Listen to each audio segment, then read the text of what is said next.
Preparação física no basquetebol, exercícios de alta intensidade, performance. Hoje a gente vai receber aqui no PhysioWork Podcast o Pedro, que trabalha especificamente com atletas de basquete, além de um trabalho todo personalizado, também trabalha com equipes, é jogador de final de semana e também tem uma plataforma específica para atletas de basquetebol. Pedro, seja muito bem-vindo ao PhysioWork Podcast. Ramiro, muito obrigado pela presença, muito bom ser convidado aqui e sempre uma honra poder estar passando adiante um pouco do conhecimento, compartilhando um pouco da energia aí. Pedro, direto e reto, da onde surgiu essa paixão por basquete?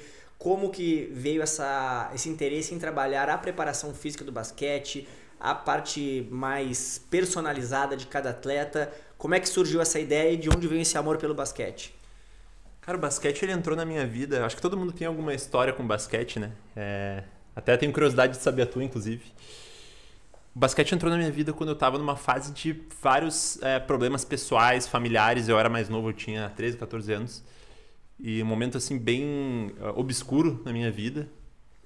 E daí o basquete entrou na minha vida, cara. A gente perdeu um campeonato na escola lá pra série dos mais velhos, né? Perdemos pra eles. E daí a gente se juntou, eu e meus amigos, treinamos. Depois no outro ano a gente ganhou. E assim, o jogo mais feio que eu já devo ter visto na minha vida, mas aquilo pra nós foi assim sensacional. Aí, cara, me apaixonei pelo basquete, a gente seguiu treinando junto ali na equipe do Colégio Militar. E eu entrei pra um clube federado aqui no final do ano, que era a Sojipa, aqui de Porto Alegre. E isso levou uns 6 meses de diferença. Começar a jogar ali até entrar na Sojipa. E nesse tempo eu fiquei viciado. Eu ia no escritório do meu pai e tinham mesas assim, um diagonal. E eu fazia como se fosse cone. Ficava usando para trocar de direção quando não tinha ninguém no escritório. Assim, era xingado às vezes. Mas foi aquela coisa, paixão pelo basquete. E quando eu entrei no clube, eu entrei na escolinha e tinha também a equipe principal. Eu ficava treinando com as duas, me desenvolvendo para poder entrar na principal, né? Até que eu federei na principal, consegui entrar. Só que no verão de 2016 para 2017 eu falei, cara, eu vou treinar muito esse verão porque eu quero pegar a seleção gaúcha. Quero ser profissional, a seleção gaúcha vai abrir portas. Treinei. Só que esse era e ainda é, cada vez menos, um problema que o basquete naquela época, muito menos conhecimento, era muito inacessível. Então eu era o cara que eu ia pra quadra, assim como muitos ia, ficava arremessando, correndo de um lado pro outro. Cara, ficava 6, 8 horas na quadra. Tinha lá meus 15, 16 anos, magrelo, passava o dia inteiro na quadra. E não tinha noção que, pô, leva um sanduíche, leva uma marmita. Descanso também é treino. Leva uma banana, exato. Pô, toma água a cada meia hora. Não fica treinando 6 horas, faz um treino de 1h30 bem feito, descansa e vai pra academia de noite, faz 2 treinos bem feitos e descansa. Então, de tanto treinar, eu tive uma fratura por estresse no meu pé, por overtraining. Meu pé ficou muito fraco, o osso do meu pé ficou muito fraco, ele quebrou. E beleza, processo de reabilitação normal. Aí eu fui pra fisioterapia do clube lá na época, que era uma parceria que eles tinham lá. E fui muito mal atendido, muito mal atendido.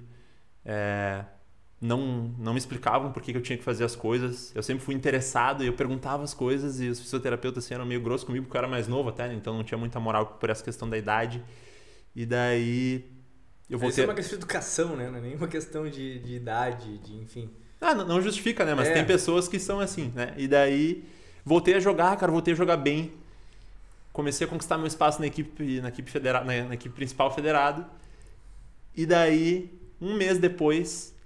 entrei de titular no meu primeiro jogo, na equipe da Sojipa, que era uma equipe de relevância na época, então tipo assim, pô, tô no caminho certo, né? Entrei de titular agora, vou conseguir, vou chegar na seleção, mesmo com essa lesão. Pô, entrei com sangue no olho, 3 minutos de jogo, vou pegar um rebote, caio em cima do pé do cara, torço meu pé, quebra de novo, mesmo lugar que eu quebrei. E depois disso, fiz a mesma fisioterapia, fizeram um plano de prolongar a minha reabilitação, então fazer um mês a mais, beleza. Aí tem um momento da reabilitação que tu tem que voltar a correr, né? Tu quebrou o pé, fortalece um pouquinho, volta a caminhar, depois tem que voltar a correr. Então eu tinha que correr, 5 minutos, 3 vezes por semana e aumentar 1 minuto por semana.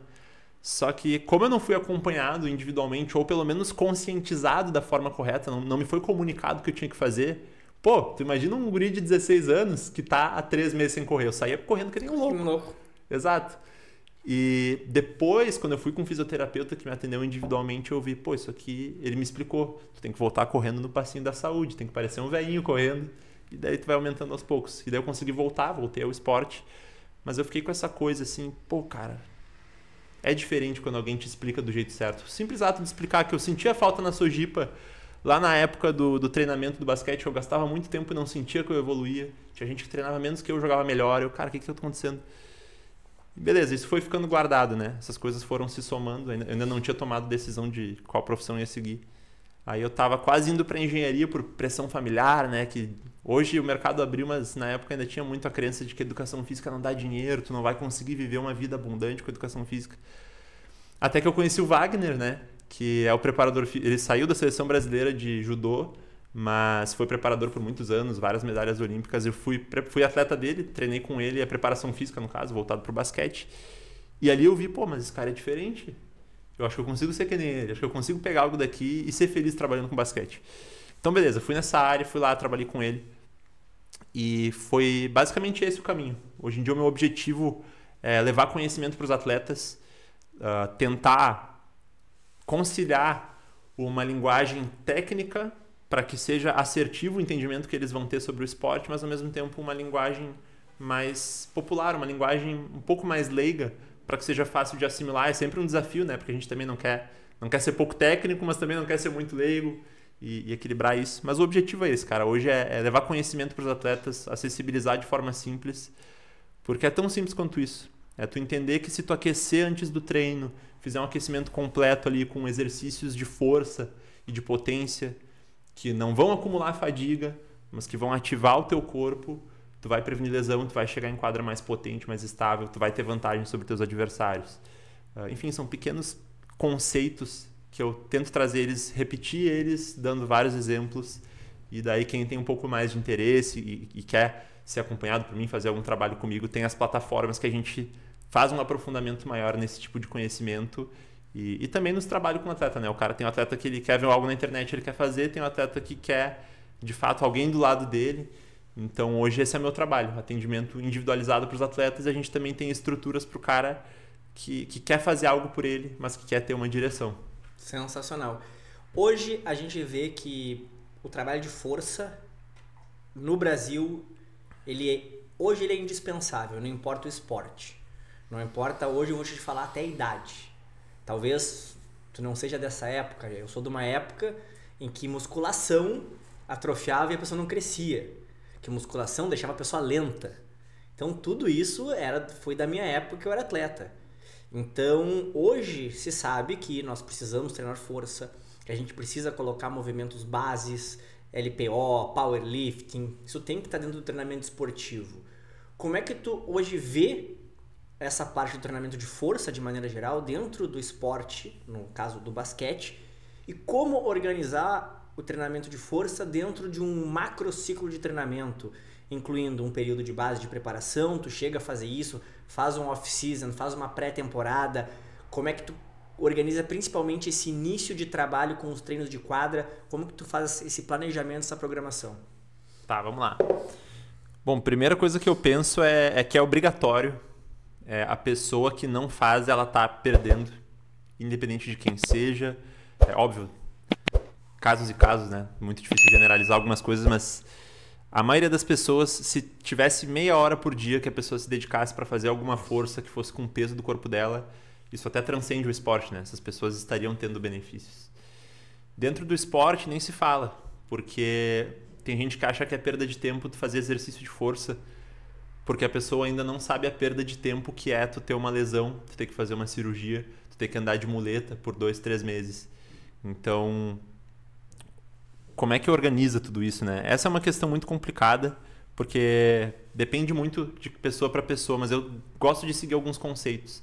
Uma coisa que eu aprendi com o tempo, com a experiência, antes eu tinha muita preocupação, tipo assim, cara, eu quero ser tão perfeito que meu atleta vai evoluir o máximo dentro de uma semana e na outra ele vai evoluir ao máximo. Eu vi que às vezes tu não pode ter pressa, porque especialmente a pessoa que está começando a treinar, ela tem muita base que ela precisa pegar, ela precisa aprender a fazer um agachamento para daí poder progredir, para daí ela fazer com mais carga e daí sim ela ter os ganhos rápidos. Mas de forma geral eu sempre gosto de trabalhar aquela base bem sólida de mobilidade, de estabilidade, Então, tu vai ver, tu trabalha com LPO agora, tu tá com o pessoal da LPO, o pessoal é muito perfeccionista nisso, né? De ter ombros móveis. É chato. É chato. É chato, mas se paga. Se paga. Na minha primeira aula particular de LPO, eu bati meu PR. Fazia tudo errado. Olha aí. Então é uma questão de técnica. Então, é justamente isso, né? A pessoa que... Não dá pra pegar um cara que tá iniciando e tem dor no joelho e querer que o cara esteja saltando mais alto em 2 semanas. Então, sempre vai ter uma progressão. Mas o simples fato da pessoa estar levantando peso, que seja o peso do corpo, se ela tiver uma sobrecarga maior, isso já funciona. E vai muito de cada pessoa, né? Eu repito isso, mas é muito importante. Primeiro, construir uma base de força, de estabilidade, a pessoa aprender a levantar peso, aprender a ter a consciência corporal, a consciência das escápulas dela nos exercícios que vão envolver a cintura escapular, aprender a sentir o glúteo, aprender a fazer movimentos, padrões de movimento com o quadril, e, enfim, variações de agachamento, stiff, aprender a contrair o core para estabilizar a coluna quando estiver carregando mais peso, para daí sim a gente começar a fazer um trabalho de força ali, mais com uma sobrecarga maior, com uma intensidade maior, e daí depois fazendo um trabalho de potência. Pode ser o próprio LPO, para o cara que é iniciante, quer ganhar potência rápido, cara, ele pode dar sprint, ele pode pegar e saltar com halter, pode pegar e saltar com barra nas costas, tem várias variações, mas eu gosto de trabalhar dessa forma. Eu trabalho muito hoje com atleta amador, né? Então a gente tem essa liberdade de fazer um mesociclo, que o atleta vai trabalhar muito a parte de força, resistência de força, cardio, então o atleta vai levantar peso e vai correr muito. Isso geralmente dói, né? Mas gera uma adaptação que dura e que dá a base para depois ter potência, para o atleta poder ter uma resistência na quadra. Então, primeiro fazer um bloco de força, depois fazer um bloco ali que o atleta vai estar trabalhando mais a potência, a capacidade anaeróbia, resistência de potência, resistência de velocidade. É mais ou menos essa direção que eu sigo. Para o atleta que tem muito jogo, muito treino, eu gosto de trabalhar com microdoses de treinamento. Então, tudo muito mais controlado, vai depender da agenda de treinos do atleta, agenda de jogos dele. Mas, tipo assim, fazer uma sessão curta de manhã, uma sessão curta de tarde ou de noite. E, essencialmente, o atleta que tem muito jogo, a gente tem que fazer um trabalho não pensando em ganhar, mas pensando em manter. Então, fazer isometrias para evitar alguma tendinopatia, que é muito comum no jogador de basquete. E mais ou menos essa direção. Varia muito de acordo com o calendário, Sim. Varia das disfunções que a pessoa tem, varia da experiência dela. Eu diria que essas são as 3 principais variáveis. Mas, no geral, segue um princípio comum. Exercícios que vão replicar o padrão de movimento da quadra com uma sobrecarga adicional. E daí a gente varia dependendo da adaptação que a gente quer gerar, né? A questão de... Isso sempre foi algo, até já fica de dica para quem quer entender mais isso, né? A importância de tu entender o mesmo exercício, como tu pode usar ele de várias formas. Um simples agachamento, tu pode usar para trabalhar a força máxima do atleta, tu pode usar para trabalhar a resistência de força, tu pode usar para trabalhar a potência. Tu pode usar para trabalhar várias coisas. Então, tu ter essa capacidade de se adaptar ao que tu tem e ser um treinador que realmente é capaz de usar... Cara, se tu tem o peso do corpo, um elástico, tu te vira só com isso. Se tu tem isso e o cara tem problema no ombro, problema no joelho, tu também sabe te virar, tu também sabe avaliar para encontrar as disfunções. Então, eu acho que esse é o essencial para o cara que quer ser um bom treinador. Ele ter uma bagagem, ele ter uma caixa de ferramentas que, tipo assim, o cara tem dor no ombro, dor no joelho, pô, pode ser isso, beleza, vamos avaliar.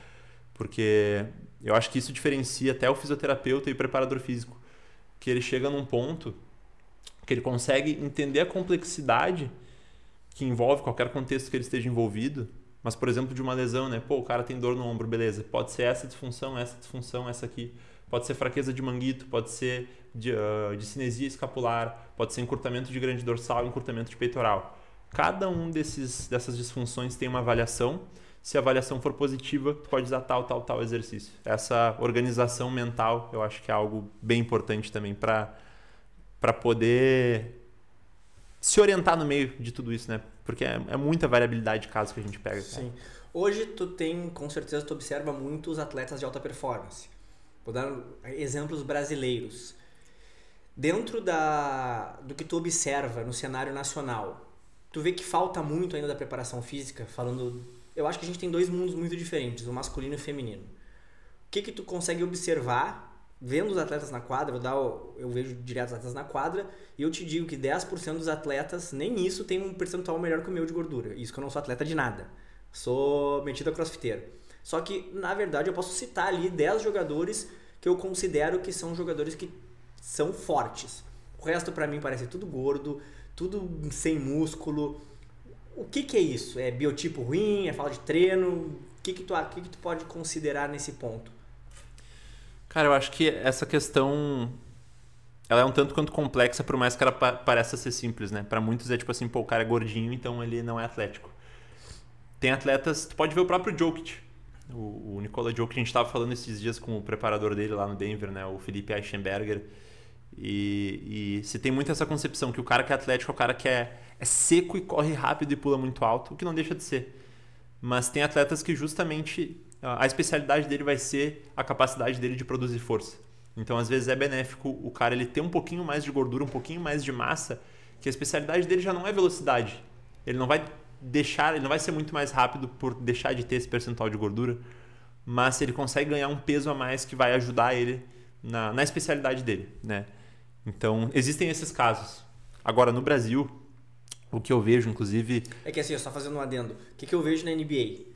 O Jokic é um caso à parte. O próprio lá, o tesouro lá, o Doncic. O Doncic é um caso à parte.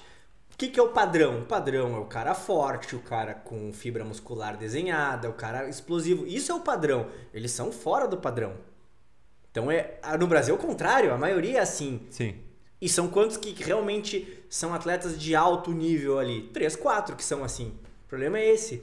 Parece que no Brasil... não, exato. É só para contextualizar. Quando a gente, por exemplo, a Copa América masculina lá, tu viu o time dos Estados Unidos, é fora de série comparar o biotipo físico dos atletas com as demais seleções sul-americanas, principalmente. É piada, assim. Então, parece que a gente está muito longe em alguns fatores, né? Sim, essa questão eu falei para contextualizar, né? Porque tem essa concepção que, tipo, o cara é gordinho, então o cara não é atlético. Sim. Mas existem atletas que realmente aquilo ali vai ser útil. Até o Lucas Mariano, acho que é um bom exemplo disso, né? É um cara que ele usa muito a força bruta dele, ele sabe usar o favor dele, funciona para ele. Beleza. Agora, a realidade no Brasil, tá? Falando, depois de ter conversado já com atletas que jogam nível profissional, que conhecem o cenário do NBB por dentro dos times, a gente tem times que têm preparadores físicos excepcionais. O Bruno Nicolassi, preparador físico da seleção ali do Flamengo. Agora não vou lembrar o nome de todo mundo, mas tem vários que são excepcionais, que tem uma presença em quadra, eles vão aquecer, parece que o cara é o técnico do time, porque o cara tá na quadra passando a bola, tá conversando com o time, faz um trabalho bem feito, enfim. Mas a gente também tem alguns times que ainda pecam nesse sentido, isso no nível profissional. A gente fica sabendo de times que às vezes, enfim, não tem o mesmo treino, que segue o mesmo treino a temporada inteira, não tem uma individualização. ABC desse mais exato. Não tem uma avaliação, os atletas não têm uma individualização, não tem um programa de treinamento individualizado baseado nas disfunções que eles têm, nas dores que eles têm. Então, não estou dizendo que é a maioria, mas existe. Não, eu acredito que seja a maioria. Porque eu acho que tu ainda foi muito longe em dor, disfunção. Talvez, olha, conte numa mão só os que têm uma visão tão profunda. Eu acredito que no máximo eles devem dividir ali por posição, por característica e por demanda. Eu acho que pensar numa disfunção, numa dor, numa limitação de movimento, a gente já está indo para talvez assim, um Pinheiros da vida, um Minas. Por quê? Porque existe uma equipe multidisciplinar toda envolvida, tem toda uma questão olímpica, de trabalhar com outros esportes, de ter Posso estar enganado, mas eu... Não, mas é verdade, é bem isso mesmo. Que são mais clubes de ponta que vão ter esse tipo de abordagem multiprofissional, principalmente. É bem isso que a gente vê. Até a gente vê times, às vezes, que acabam atrasando o salário de atleta, tem time que entra e sai do NBB, então... a preparação física, a gente que é do esporte, a gente sabe que é obrigatório para o time que quer performar, o time que quer ser campeão. Não vai ver campeão do NBB que não faz preparação física bem feita e atende os atletas de forma individualizada e, enfim, e avalia e tudo mais. Mas eu acho isso, o basquete brasileiro hoje, quem quer chegar, até isso fica de vantagem para quem quer chegar longe, né? Porque O cara que já tem essa visão, pô, vou buscar um preparador físico bom, vou buscar um fisioterapeuta bom, vou ter esses caras na minha agenda ali, ele já deu passos que talvez outros caras que tenham mais talento que ele, vamos dizer, talvez não tenham pensado. Então, eu acho isso legal. Com relação ao basquete feminino, eu acho muito legal que está crescendo o basquete feminino, está ganhando uma visibilidade legal, isso aumenta o nível de competitividade. Mas quando eu ainda vou olhar jogo, eu ainda noto que falta desenvolvimento físico, falta algumas meninas buscarem se tornar monstras atléticas na quadra e realmente fazerem um trabalho que a gente possa ver no físico delas que elas tiveram essa evolução. No basquete feminino, quando a gente vê uma menina que realmente consegue evoluir e ter força e combinar isso com fundamentos, uma base de fundamento sólida, a menina que consegue arremessar saindo do drible de forma eficiente para os dois lados, que consegue fazer uma bandeja reversa com as duas mãos, consegue fazer floater com as duas mãos, usando tudo isso que eu falei, fazendo as duas passadas ou estancado, e tem essas coisas que, digamos assim, no masculino é o básico para tu ter se tu quer performar. É automático. Eu acho que no feminino, óbvio, tem toda a questão de ser um mercado que está ganhando visibilidade, mas ainda tem menos competição, então tu ainda consegue performar não tendo essas coisas que no masculino tem que ter. Então eu acho que, de novo, é uma oportunidade para a menina que reconhece isso e, realmente eu tenho que ter isso. Vou botar um físico foda e eu vou adquirir toda essa lista de fundamentos para eu saber fazer na hora do jogo. Mas eu acho que nos dois, assim, no feminino vai fazer mais diferença porque o nível físico é mais baixo, no geral, na média, mas no masculino também. Eu acho que os atletas, eu acho que o Brasil, ele ainda está num momento de... É diferente dos Estados Unidos, que nos Estados Unidos, o moleque... Isso até é uma questão que envolve muito o meu trabalho. Uma das coisas que a gente sempre busca, é uma missão que nos move, é a gente mudar o basquete por meio do empreendedorismo. Porque aqui no Brasil, diferente dos Estados Unidos, que tu vai jogar basquete e tu pode conseguir uma bolsa para estudar num lugar melhor, num high school melhor, num college melhor, e em cima disso tu poder construir a tua vida. Aqui no Brasil, o basquete, tu bota muito tempo e dinheiro até tu, talvez, se tiver algum retorno. Então, a gente busca mudar isso, né? E daí vai do atleta que realmente quer ser profissional, ou não, nem só o cara que quer ser profissional, mas o cara que que aí que tá, né? A gente entra nesse ponto que é uma coisa que envolve gasto de tempo, envolve gasto de dinheiro, porque vai ter que pagar a academia. Sim, você tem que investir em tudo. Né? Vai ter que treinar. Fisioterapeuta, treinador, enfim. Mas aí que tá, assim, pro cara que não faz isso, eu não digo assim, precisa contratar uma equipe multidisciplinar, que tu vai ter dieta todo mês, 2 sessões de recover por semana, preparador físico e academia. Mas assim, só de tu entender o básico, tu ir pra academia e treinar ali, 3, 4, 5 vezes por semana, cara, tu vai estar poupando, porque o basquete é inevitável. Eu sempre falo isso. É inevitável, tu vai se machucar, tu vai ter lesão. A entorse de tornozelo é a lesão mais comum do basquete. Jogador de basquete que joga aí há algum tempo já, se tu tem 2 anos de basquete e tu não torceu o pé, tem alguma coisa errada. Tem algo errado, não, com certeza. Tem algo errado. Então, torce o pé caminhando na rua, jogando basquete. Então vale a pena. Vale a pena ir treinar e pro cara que quer ser profissional, cara, é obrigatório isso. Bota na tua cabeça. Se tu fizer isso, tem muito mais chance de chegar onde tu quer. Maravilha. Pedro, hoje, dentro do teu cronograma, dos teus projetos, além da tua consultoria, tu tem a tua plataforma. O Pedro pensa em trabalhar em alguma equipe futuramente, brevemente? Já está em negociação? Cara, eu já pensei muito sobre isso. E aqui em Porto Alegre tem a perspectiva de surgir uma equipe do Dunk Park, né, em alguns anos. E a verdade é que eu tenho um combinado com a minha namorada, né? E eu tive a sorte... Todo mundo entra no relacionamento esperando que vá pra sempre, né? Então, eu sou só mais um nesse sentido, mas tive a honra de encontrar uma pessoa realmente muito sensacional, assim. Ela joga também? Cara, ela é do vôlei, né? Ah, tá. O basqueteiro... É do esporte. O basqueteiro se apaixonou Sim. pela menina do vôlei, né? História clássica. Sim. Mas, cara, a gente conversou muito sobre isso. E enquanto ela tem uma visão de ficar aqui mais próxima da família, até porque ela trabalha junto com a família dela, eles têm negócio, eu, quero conhecer o mundo e tal, e a gente chegou numa conclusão de, tipo assim, a gente vai fazer isso junto.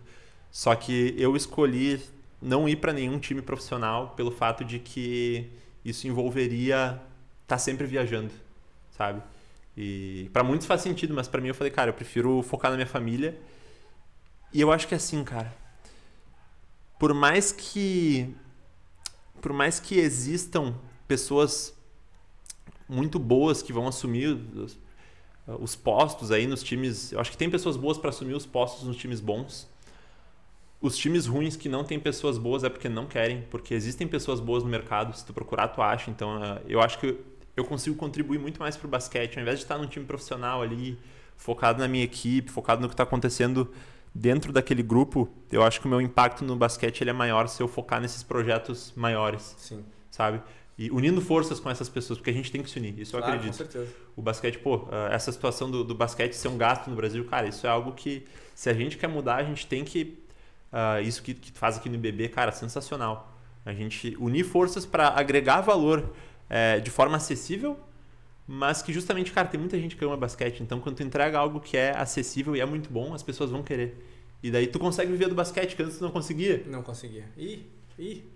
Então, eu prefiro abrir essas portas, sabe? Eu não acho que os times estejam perdendo tanto sem mim lá. Não pela competência, eu acredito muito na minha competência, mas existem pessoas muito competentes também. Só que pessoas que realmente vão, assim, cara, tentar fazer algo legal pelo basquete, unir forças, fazer contato, viajar.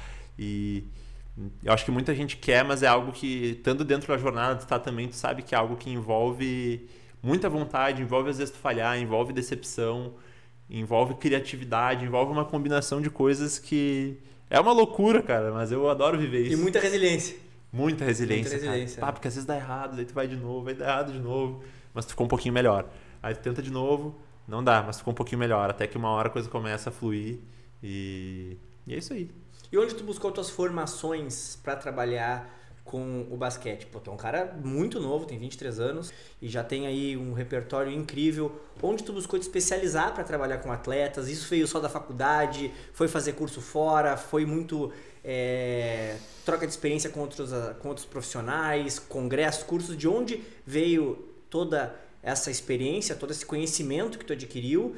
E também falar para o pessoal que está a fim de buscar alguma coisa assim. Onde o pessoal pode buscar? Principalmente, com certeza, vai se espelhar em ti aí, que ainda tem um pouco de faculdade, ainda vai se formar e já tem toda essa experiência e todo esse currículo. Acho que é o sonho de todo acadêmico, né? Cara, a verdade é que assim que eu passei no vestibular, eu já fui falar com o Wagner, eu já queria trabalhar direto com o pessoal, com os atletas olímpicos lá, então a primeira coisa foi isso, ir lá, já ter treinado, né, já ter sido atleta, então tu já tem uma dimensão assim, aquela coisa básica, o atleta treina diferente do bodybuilder. Já tem essa dimensão, né? E daí eu quero trabalhar com alguém foda. Fui lá com um cara, trabalhei de graça, fui lá, na real trabalhei como coprodutor dele, então eu fazia o Instagram dele ainda, sim. Fazia umas planilhas de treino pra gente vender na internet, assim, dava uma mão pra ele e colava com ele pra aprender. Então a primeira coisa é isso, busca alguém que é referência e vai até essa pessoa, se precisar se mudar, cara, vai se pagar, tá? Isso se paga, porque tu pode começar... Tem muita coisa que tu pode aprender, tá? Só que se tu já começa com uma dimensão correta do que é treinamento de atleta, isso é a tua fundação. Tudo que tu construir em cima já vai ter uma base assertiva. E a partir disso, muita gente eu acho que se preocupa às vezes em fazer muito curso caro e coisa, tipo assim, é legal, é foda tu fazer um FMS, um Exos, tu ir fazer um curso fora. Só que não precisa disso para tu chegar num nível foda. Hoje em dia a informação ela é super acessível. Então, cara, muita coisa que eu aprendi, por incrível que pareça, foi seguindo a página do Instagram. Esse cara é foda, vou olhar o canal do YouTube dele. Olhar o canal do YouTube do cara, beleza, esse cara ensinou aqui como é que resolve dor no joelho. O jogador de basquete tem muita dor no joelho. Vou pegar uns atletas aí e vou oferecer meu trabalho de graça pra eles. E vou ver como é que acontece. 3 semanas depois a dor do cara sumiu. Tem gente que tu faz uma sessão ali, tu encontra uma disfunção que tu trabalha na hora, alguma mobilidade, alguma estabilidade e já some na hora. Então, tu começa a fazer esses testes e tu treinar também é muito importante, né? E sempre buscando referências de outras pessoas que trabalham na área.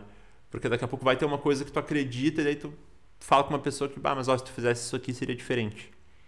Então eu acho que é essa combinação. É tu viver o que tu faz, tu treinar atletas, tu te treinar e tu estudar, né? Tu buscar autonomia de ler artigos científicos, tu poder ter um senso crítico com relação a artigos e simplesmente tu estudar, cara. Pegar livro de fisiologia, pegar livro de biomecânica, consumir conteúdo. Cara, hoje o que mais tem é gente entregando conteúdo de muito valor e de graça. a gente não se dá conta, às vezes, da era que a gente vive, cara. Hoje o que tem de conteúdo gratuito é absurdo, né? E conteúdo, cara, conteúdo bom que tu pega, tu Sim. entende aquilo, aplica e tem resultado. E é isso, assim, buscar contato com quem faz na prática, buscar a base acadêmica e viver o que tu faz. Treinar com atletas, ser atleta, fazer a preparação física e tu jogar basquete, porque daí tu vai sentir muita coisa. Tipo assim, pô, tinha dor aqui, fiz isso, resolveu. Eu me sentia lento, fiz tal treino, fiquei mais rápido. Isso tu entende muita coisa quando tu realmente te submete ao processo. A questão de resistência, muito atleta reclama de resistência, mas na hora de correr, fazer yo-yo test, correr suicídio até não aguentar mais, não faz, porque, cara, é horrível. É horrível tu fazer isso. Tu sente dor, tu sente vontade de vomitar, se tu faz bem feito, tu sente vontade de vomitar, sai com as coxas doendo, mas se tu faz isso por 1, 2, 3, 4 semanas, tu tem o melhor fôlego da quadra, no nível amador, porque ninguém faz isso. Ninguém faz isso. Ninguém nem... academia, 3 vezes por semana, e lá. Exato. E daí tu tem cacife pra pegar um atleta foda e tu já sabe o básico. Tu sabe trabalhar. Cara, eu comecei a ganhar moral porque eu fazia isso. Eu, consegui achar disfunção que tirava dor. Eu já tinha a base do judô lá que meu mentor me mostrou. Cara, isso aqui é o básico. Tu vai ver muito exercício na internet, ficando em um pé só, virando pro lado, pegando algo, saltando em cima de não sei o quê. E cara, lá era assim, base bem, bem russa, assim, sabe? Sim. Levantamento terra, agachamento, supino, remada, barra fixa. E depois a mesma coisa, só que com menos peso e potência. Enfim, muito mais complexo que isso, né? Mas essa foi uma visão geral que eu consegui pegar desse modelo assertivo. E a partir disso a coisa fluiu. Então acho que essa é um pouco complexa a resposta, mas eu acredito que não existem respostas simples para perguntas complexas. Então eu gosto de seguir essa linha sempre.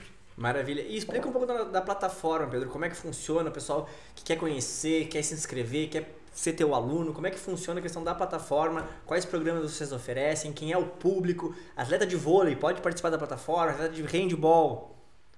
Tá, vamos lá. A nossa plataforma é a Bounce Academy, o nome dela. Ela é mais voltada para o público de basquete, mas tem atleta de outros esportes que chega também. Ela funciona assim para atleta de outros esportes, basquete, vôlei, handball, especialmente esses esportes de invasão. Beach tênis, gente. Se você joga beach tênis, é brincadeira. Oi, funciona também. Funciona também, viu, gente? Porque os conceitos que tu vai entender ali, esses esportes que envolvem mudança de direção, envolve tu ser capaz de gerar estabilidade, de prevenir lesões, esses esportes de... Enfim, mudança de direção, contato, esporte de invasão, vai funcionar para qualquer pessoa, apesar de que o nosso... Para qualquer pessoa não, para a grande maioria das pessoas que participam desses públicos. Porém, o nosso público, a maioria é o basquete, né? Porque é a pessoa que a gente sabe como se comunicar com ela de forma assertiva. É o público que a gente tem uma paixão e a gente consegue até, pelos contatos, né, trazer conteúdos de outra pessoa.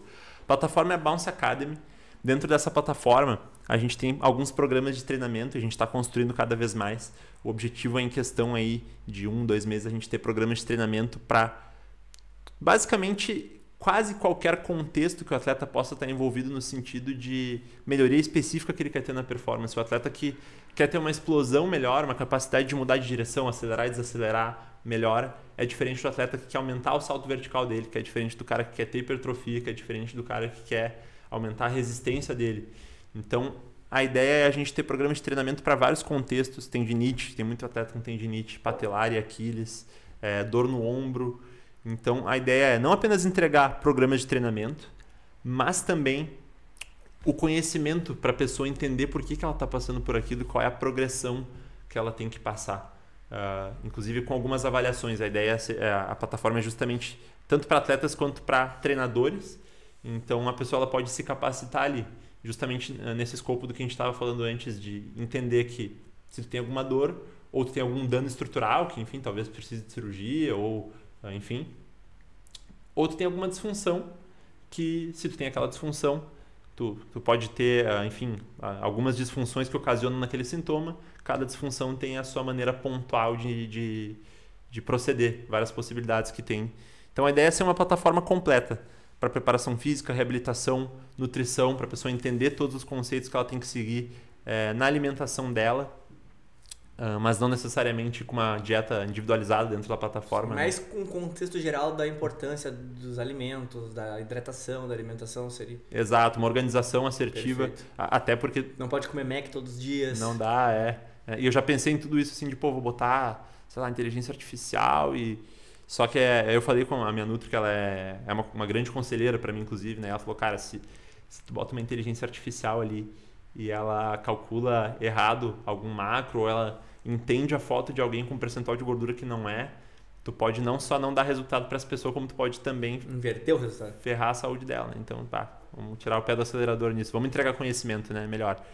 E bons contatos de todas as áreas. A gente quer também colocar materiais de vários outros especialistas do basquete. Então a gente está buscando pegar o pessoal que trabalha com habilidades individuais, o pessoal da parte técnica também, e parte de mentalidade, parte psicológica do jogo, que inclusive é uma das coisas que a gente acredita muito na Bounce, que, cara, a parte psicológica é muito pouco trabalhada no basquete. Nada? Tem alguns que até que trabalham, mas é muito pouco, cara. É visto como ridículo, né? A pessoa entrar para dentro dela, entrar no momento introspectivo, e especialmente os atletas, porque o atleta que acho que chegou na NBB, que está jogando LDB e tal, a maioria desses já tem um certo nível a mente deles permitiu eles chegarem lá, né? Mas o que eu vejo, cara, que para mim o objetivo é resolver para essa galera, entregar resultado para essa galera que, tipo assim, o cara treina e não consegue, o cara chega na quadra, ele sabe fazer tudo, ele joga um rachão na praça, ele destrói, chega na hora do jogo da equipe, da competição que tem olheiro, o cara não consegue. E daí, essa pessoa ela não para entrar para dentro dela, visitar o passado dela, entender os momentos que marcaram ela, ou simplesmente o que os exemplos à volta dela, e, enfim, as reações emocionais que ela teve ao longo da vida dela indicam com relação às programações que ela tem emocionais. E a gente não tem, isso é visto como, eu acho que ainda tem essa cultura no basquete, não se fala muito sobre isso, né? Mas eu acho que ainda tem essa cultura de, tipo assim, é coisa de fracote, é coisa de mariquinha. O esporte tem isso aí de maneira em geral, mas eu acho que já melhorou bastante. Com certeza. Eu estive junto agora com o SESI Araraquara nas finais da Liga Sul-Americana e eles levaram uma psicóloga, a Manuela, não sei se você conhece. Não conheço. Então ela trabalha especificamente com basquete feminino, trabalha tanto no SESI quanto na seleção brasileira. E sei quem é. Primeira vez que eu vi uma equipe de basquete viajar com uma psicóloga. E eu achei isso incrível. Conheço ela, sim, ela participou do Summit com a gente. Muito legal, cara. Inclusive, até o Augusto participou também, que ele é ainda, acho, psicólogo do Daniel Carguinin, que foi medalhista de bronze nas últimas Olimpíadas, tá indo com sangue no olho para ver se consegue mais uma agora. E, cara, a gente vê, assim, é excepcional, porque é a mente do atleta que vai permitir ele expressar o talento dele, né, cara? Exato. Seja tanto na questão da organização mental dele, enfim, para não apenas organizar os treinos e tal, mas para ser uma pessoa que constantemente constrói mais conhecimento. O atleta que consegue estar congruente consigo mesmo, internamente, íntegro, em paz de espírito, para, não vou sair para uma festa, não faz nem sentido para mim, se eu vou olhar um vídeo aqui do meu jogo, vou ver quais decisões eu tomei errado. Ele vai chegar mais longe que o cara que se sente mal se não curtir com os amigos. Não tem problema querer curtir com os amigos, são escolhas pessoais, isso tem que ser respeitado. Mas a pessoa, isso eu acho que é o maior divisor de água, porque o atleta fica dividido, né? O atleta, queria ir curtir, mas eu quero melhorar no basquete. A capacidade da pessoa encontrar paz nisso. Nem que seja conciliar as duas coisas e saber, ter a consciência que, ele até pode estar em paz com ir na festa e ver o vídeo às vezes na festa, mas ele saber que o cara que tá só vendo o vídeo é melhor que ele. E tá tudo bem. Se é isso que ele quer, tá tudo bem.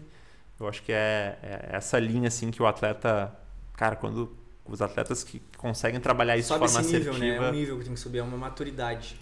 É uma maturidade, cara. E é louco porque o basquete, a janela de oportunidade é quando a galera é muito nova, então é mais difícil ainda de ter isso. Até tu tava falando ali, e eu acredito que não tem ainda um estudo, talvez possam estar pensando nisso ou não, mas ter uma relação nos últimos 5 anos, os atletas que saíram da LDB se tornaram profissionais. Acredito que não tenha nada ainda nesse sentido. Pois é, né, cara? Não parei pra ver. Mas acho que não tem, não deve tá aí uma dica de TCC, já tem TCC? Olha aí, não tem, não pensei. Olha aí então, ó. Mas legal. Porque é alguma coisa bem tranquila de se fazer, porque tu vai pegar todas as estatísticas dos atletas que participaram dos últimos 5 anos do LDB e ver quem jogou pelo menos uma partida do NBB. Fazer uma relação. Faz muito sentido, cara, faz muito sentido. E isso é muito interessante, cara. Tem muito estudo. Esse tempo eu tava falando com o pessoal lá na URGS, né? O tanto de coisa que daria para fazer para identificar esses padrões, porque envolve muitos fatores, né, cara? Envolve a situação econômica do time. Tipo assim, aqui no Sul, né, o Corinthians é ele quase que representa. Tem o Caxias também, mas até os dois, né? Os dois já teve momentos recentes de instabilidade. Pô, será que vai manter no NBB? Vai voltar? Vai sair? E daí isso afeta muito a janela de oportunidade dos atletas. E, pô, pro cara que tá no Sub-15, não sabe se o time profissional vai ter para ele poder jogar LDB, né? E tem os clubes aqui, a Sojipa e a União também, Porto Alegre, mesma coisa. União é um pouco mais estável, né? União acho que é bem mais estável, na verdade. Mas eu acho muito legal isso. Como realmente tem várias... Acho que a Sojipa não joga LDB faz anos. E não joga. Acho que... União jogou até faz um tempinho. Mas eles jogavam na minha época, mas depois nunca mais. Mas eu acho isso muito interessante, assim, tipo... Como é que eu posso dizer? Pô, os atletas que jogaram LDB, jogaram um jogo no NBB. Ou foram pra fora também já. Conseguiram dar o próximo passo. Fazer preparação física. Fazer preparação psicológica. Seguir a dieta. Estudava o seu jogo. Analisava o seu vídeo. Claro que não.